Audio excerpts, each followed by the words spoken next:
এই ভিডিওটি আপনার জন্য, কারণ আমরা মানুষ। এই ভাইটি রাস্তার মাঝে দাঁড়িয়ে আরেকজন লোককে টাকা দিচ্ছিল।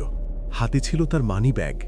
টাকা দেওয়ার পর তাড়াহুড়ো করে মানিব্যাগটা পকেটে ঢোকাতে গিয়েই পড়ে গেল নিচে।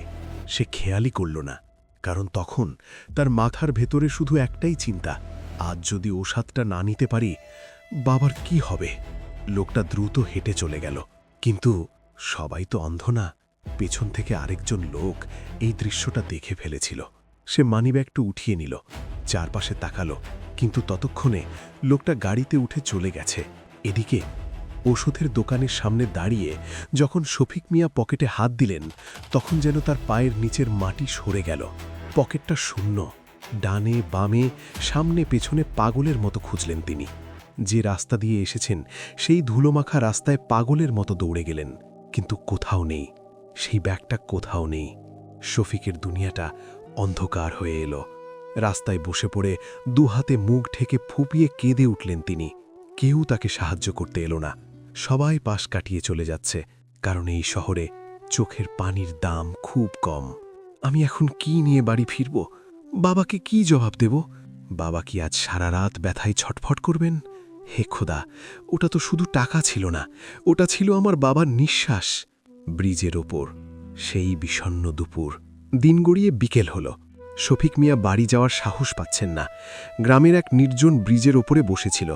নিচে বয়ে চলা নদীর পানিটার মতোই তার জীবনটা ঘোলাটে মনে হচ্ছে। ক্ষুধার চেয়েও বড় হয়ে দাঁড়িয়েছে বাবার ওষুধের দুশ্চিন্তা। চোখের জল শুকিয়ে এখন গালের ওপর দাগ পড়ে গেছে। ঠিক তখনই পেছন থেকে একটা হাত এসে তার কাঁধে পড়ল।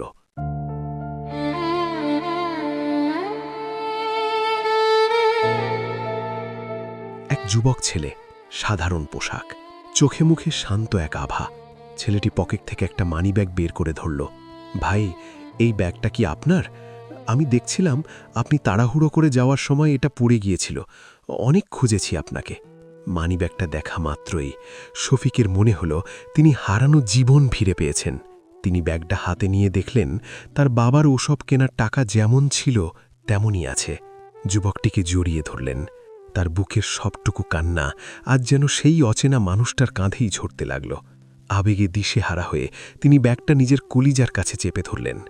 ভাই, আপনি জানেন না আজ আপনি আমার জন্য কি করেছেন। এই টাকাগুলো না পেলে হয়তো আমার বাবা আর বাঁচতেন না। দুনিয়াতে মানুষ তাহলে এখনো আছে। খোদা আপনাকে নেক হায়াত দান করুক ভাই। আপনি আমার বাবার প্রাণ ফিরিয়ে দিলেন। যুবকটি মৃদু হেসে বলল, মানুষ তো মানুষের জন্যই ভাই। দেরি করবেন না, তাড়াতাড়ি বাবার জন্য ঔষধ নিয়ে বাড়ি যান। শফিক মিয়া আর দেরি করলেন না। মুখে এক চিলকুতে হাসি নিয়ে তিনি ঔষধের দোকানের দিকে দৌড়ে দিলেন। আজ তার মনে হচ্ছে আকাশটা অনেক পরিষ্কার, বাতাসটা অনেক নির্মল। তিনি জানলেন এই স্বার্থপর পৃথিবীতেও কিছু মানুষ আছে যারা অন্যকে সাহায্য করার জন্য নিঃস্বার্থভাবে দাঁড়িয়ে থাকে। আসলে ভালো মানুষ এখনো আছে বলেই পৃথিবীটা টিকে আছে। অন্যের বিপদে হাত বাড়িয়ে দেওয়াটাই তো প্রকৃত মনুষ্যত্ব। আপনার সামান্য সততা কারো কাছে পৃথিবীর সবটুকু সুখ এনে দিতে পারে। গল্পটি আপনাদের কেমন লেগেছে তা অবশ্যই কমেন্ট করে জানাবেন। আর ভবিষ্যতে আপনি কোন ধরনের গল্প শুনতে চান? বাস্তবতা, ভালোবাসা, কষ্ট কিংবা অনুপ্রেরণার গল্প, সেটাও কমেন্টে লিখে জানাতে ভুলবেন না। যদি এই কাহিনী থেকে বিন্দুমাত্র শিক্ষণীয় কিছু খুঁজে পান, তবে ভিডিওটি শেয়ার করে অন্যদেরও সচেতন করুন। আমাদের সাথে থাকার জন্য আপনাদের অসংখ্য ধন্যবাদ।